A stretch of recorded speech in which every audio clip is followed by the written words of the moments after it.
Alright guys, I arrived at this Palestine protest.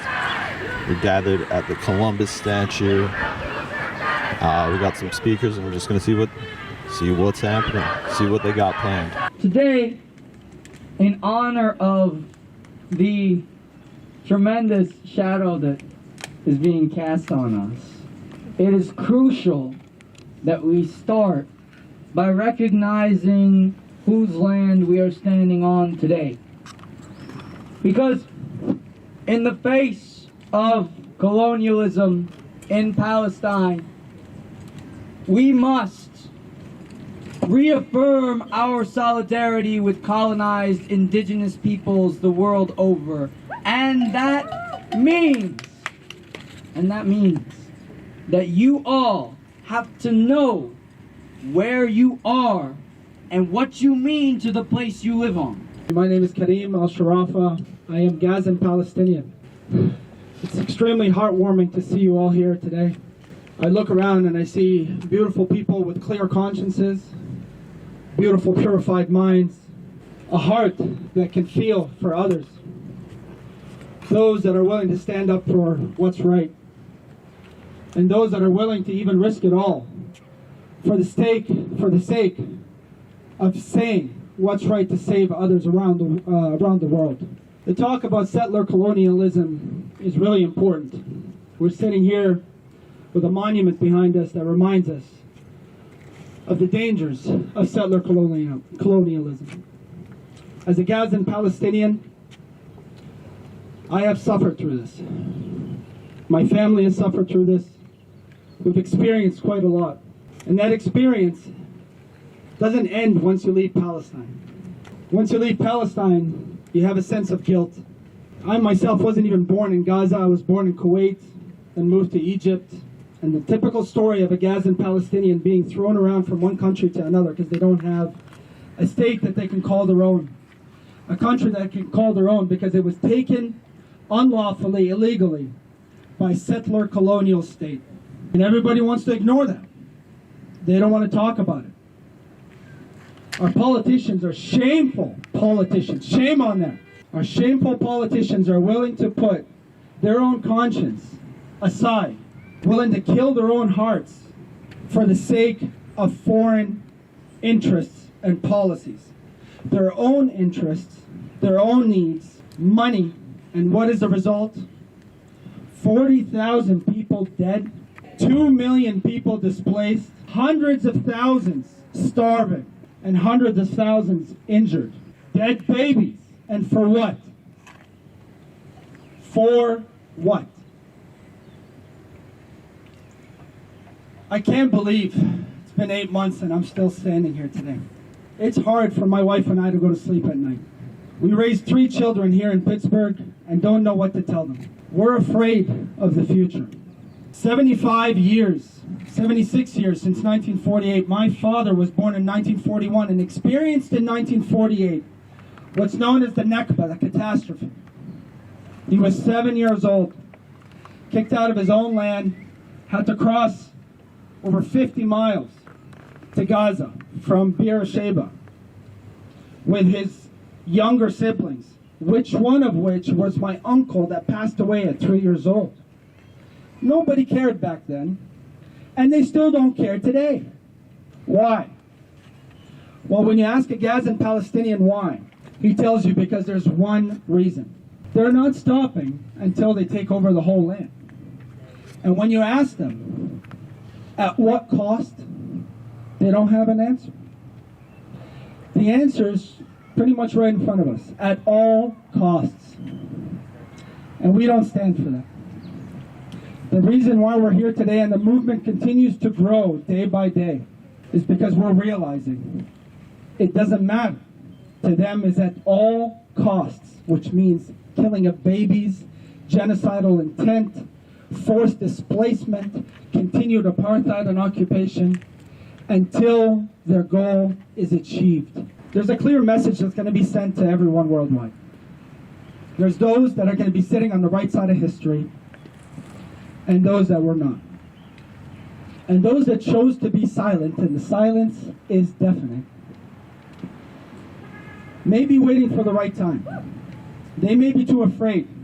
They may be under the forces of those that are trying to occupy them. But with every growing day, every day that we continue to grow, we give hope to those that were silent before and no longer want to remain silent. And at some point, we will break the backs of the oppressors that are trying to oppress us and keep us to remain silent. So I look around, and honestly, every time I come out to these events, it continues to grow, and there's more and more people, and there's faces that I haven't seen before, and I feel the tide is turning.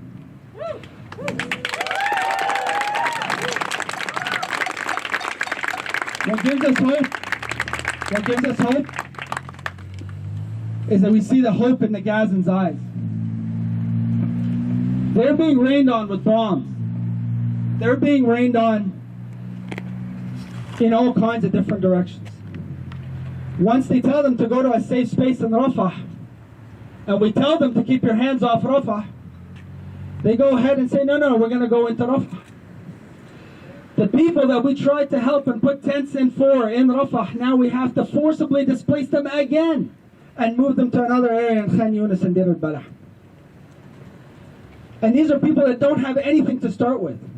And then they were only given a few days to leave, and guess what? They had to leave their belongings that they gained again that they didn't have from before, and run for their lives and for their children's lives. If it's not for all of us here today, there will be nobody fighting for Rafah. There will be nobody fighting for Gaza. If it's not for the encampments that's going on, that message is not being sent loud and clear across the world. If it's not for people standing up for what's right and putting things on the line and understanding what's at risk and knowing that they're putting their own lives on the line over in Rafah and willing to do the same thing here for them, that's the reason for change. Thank you. My family knows what's happening because they have social media. They may not have connections all the time in Rafah and in Khan Yunis and Dir al-Balah and in Gaza City up north. But when they do get connections, they see what's happening all across the world. And your actions here today is what gives them hope. We love you all, and free, free Palestine! Free, free Palestine! I hate this statue. Why the fuck is it still here? Why? Shame! I want to really remind all of us today that the United States, these are stolen lands built by people who were stolen, trafficked from the continent of Africa, where labor was exploited by people that look like me. I'm here in the spirit of my Taino peoples, the first tribe that Christopher Columbus came into contact with when he arrived on the land of Boriquen, so-called Puerto Rico. If you read his journals, he mocked my people. And despite so-called paper genocide, I come from a people who always knew and understood themselves to be free, sovereign beings. And I hope that all of you know this fact for yourself as well, because our souls and our bodies are wired for freedom. You can kill a revolutionary, but you cannot kill the internal impulsive drive for freedom. As we stand here for Palestine, for all indigenous territories, remember that First Nations not only deserve respect, but more than anything, they deserve reparations, they deserve land back. Land back. And that is going to be the only way that our communities will recover from the colonial abuse, from the genocide that has been actively ongoing for hundreds of years, 500 plus years on Turtle Island in Nabayala. This will always be indigenous stolen land, and it is not enough to acknowledge that without actually decolonizing and indigenizing. That's right.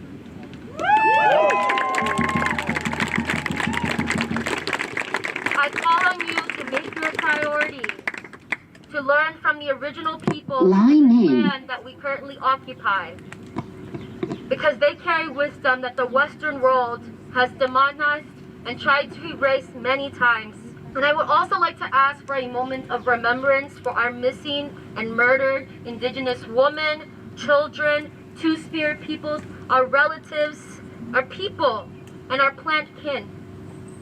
May all the sacred beings of this earth and those we have lost to colonialism walk beside us and guide us on this path of collective healing and collective liberation. Femicides and crimes against queer and trans peoples will only end once we abolish the patriarchal and colonial mentality.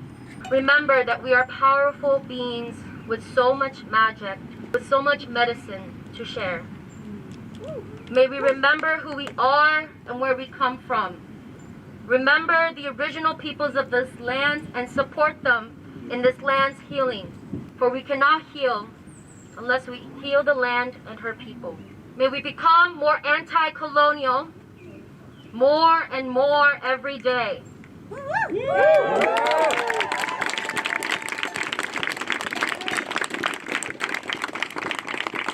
Every one of us, even Indigenous peoples, have to do this hard work. And we have to take very intentional actions to help change ourselves and the world. And we know that this colonial world is done. Yeah. Yeah. So we must unite as peoples of the land and return to our ancestral ways, our Indigenous ways. Because community is always going to be key to this new Indigenous Pachamama. The Indigenous peoples of Abayala and Turtle Island, we stand firmly in solidarity with our children and our families of Palestina. We call for liberation, not only for a ceasefire. That's right. There is only one solution. Intifada Revolution! Comrades at the University of Pittsburgh, they are launching a new encampment.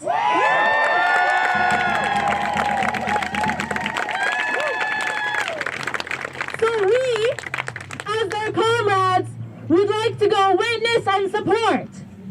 I want to make it very clear that there will be a more elevated risk when we get over there.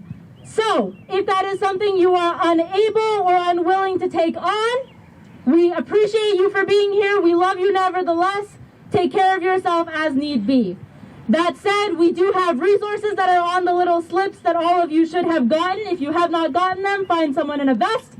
They will give you a little slip that will give you resources to help keep you safe if you choose to walk with us.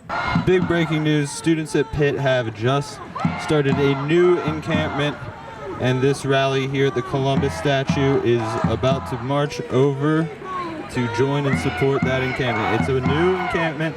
It has just popped up. I'm going over there now. Free, free, Gaza! Free, free, Gaza! The river to the sea! Palestine will be free! Palestine will be free! Gaza! Hands up, Gaza! Hands up, Gaza! 5, 6, 7, 8! 5, 6, 7, 8! Israel is an illegal state! Israel is an illegal state! Free, free Palestine! Free, free Palestine! From the river to the sea! Palestine will be free! Okay, just got to the new encampment. The students are already here. They're linked. We got one cop. More are showing up.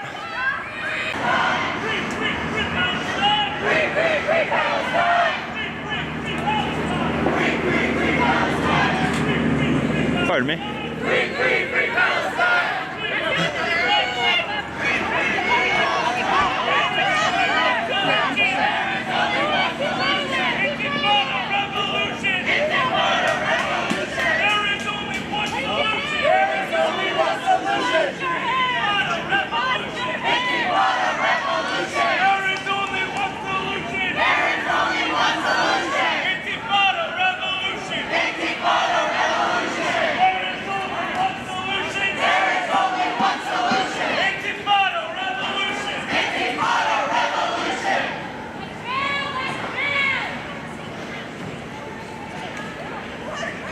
Okay. Protesters are setting up barriers to protect themselves from the cops. it appears. This has definitely been planned for a minute here. The guy's trying to take the wood, cops trying to take the wood. Oh, sorry, next time.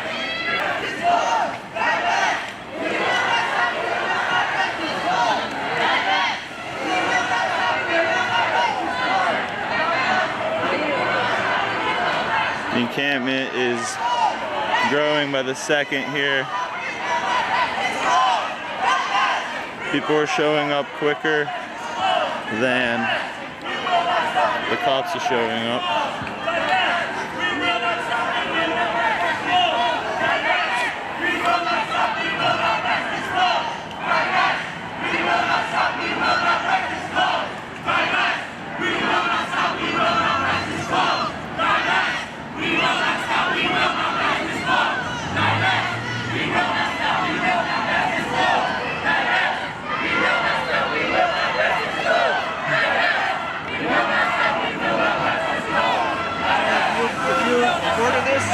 Get on either that side or out of our line. Oh, I'm just Okay, independent. Step over there, please.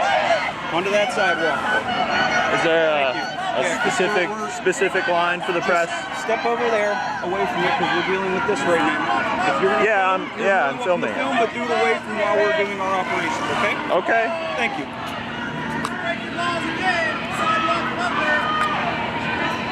I'm an alumni.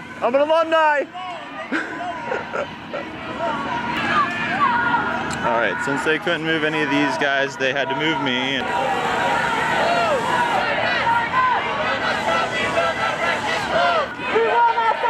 I got more people coming in.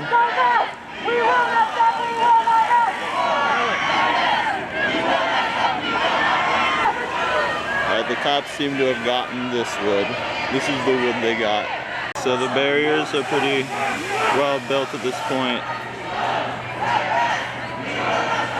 People are still linked together. The cops are having a prayer circle. Okay, so the encampment is behind these bushes. It appears that the protesters planned this spot so that they didn't have to cover too much of a perimeter. The bushes give them protection on one full side. Alright, and this side, we're on the other side here. Bears are going up a little more slowly. Line. People all ages, creeds. Yeah, at this point it just looks like the cops are letting them set up the barriers, and we'll see what happens after this. We got wire going up. These folks are planning to be here. They ain't going down. We got the police truck here to carry away some of the wood.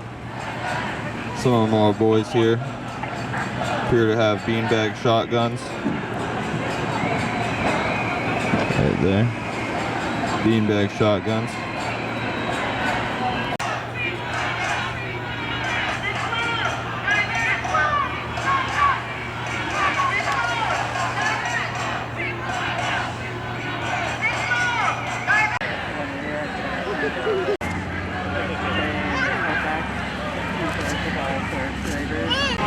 Okay, a bunch more cops and shit. I was about to go home and put out a video before something else happened, but the state police are here now. Figured I needed to report that. So now it's the campus police and the state police. Alright, the state police and there's the campus police. Here are the CMU police now too. So you got CMU police, campus police, and state police. But it doesn't seem like they're gonna do anything quite yet. You have to think the politicians are deciding what they want the police to do right now. There's one county police car. You got a Pittsburgh police supervisor car. And just one more city car.